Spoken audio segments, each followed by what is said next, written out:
Ngiti ang hatid sa mga muka ng mga kadete matapos ang matagumpay na Regional Annual Administrative and Tactical Inspection sa President Ramon Magsaysay State University at University of Luzon. Ang mga naging kaganapan ihahatid ni Cadet Jade Pulido. Napalitan ng ngiti at saya ang pagod ng Reserve Officer Training Corps o ROTC cadets ng President Ramon Magsaysay State University o PRIMSU at University of Luzon.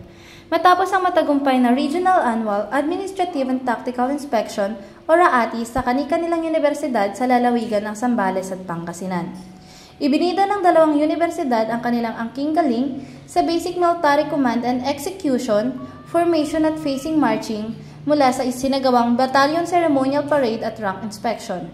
Sila rin ay sumabak sa Small Unit Tactics, Map Reading, Weapons, Knot Tying, Basic Life Support at sa Comprehensive Examination.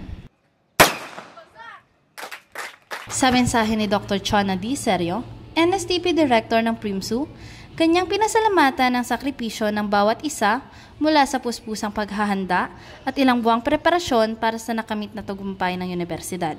Dahil hindi lamang ito basta makahulugan, kundi inspirasyon ito para sa patuloy pang pagpapalakas ng ROTC unit sa universidad. Not only meaningful, but also truly inspiring to our cadet and training staff.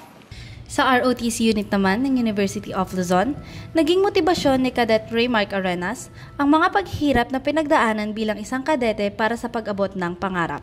Sa pamamagitan ng pagsali sa ROTC, ay nahubog ang kanyang disiplina at bilib sa sarili na gusto niya ring ibahagi sa mga aspiring ROTC students.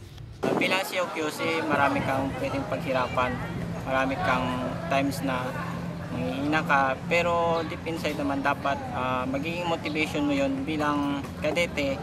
At kung may pangarap ka talaga sa buhay, doon mo makikita yung magkakaroon ng build sa sarili.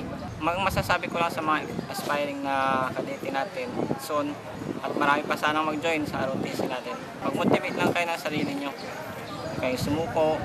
Kung alam nyo talagang may pangarap kayo sa buhay, pakita nyo dahil masarap ang mga bagay na Nagpasalamat ang acting chairman ng RAATI na si Colonel Eugene F. Garce sa President Ramon Magsaysay State University at University of Luzon dahil sa kanilang maigting at tuloy-tuloy na suporta sa adhikain ng Philippine Army ROTC program ng pamahalaan.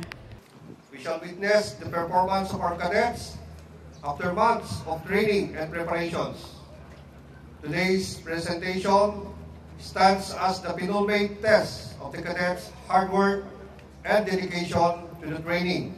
In appreciation to the school administration for their continued support to the Army ROTC program. Tuloy-tuloy pa rin ang pag-iikot ng RAATI team sa iba pang mga universidad sa Luzon upang subukin at tiyakin ang kahandaan at kasanayan ng mga ROTC unit na sakop ng 7th Infantry Kaugnay Division, Philippine Army.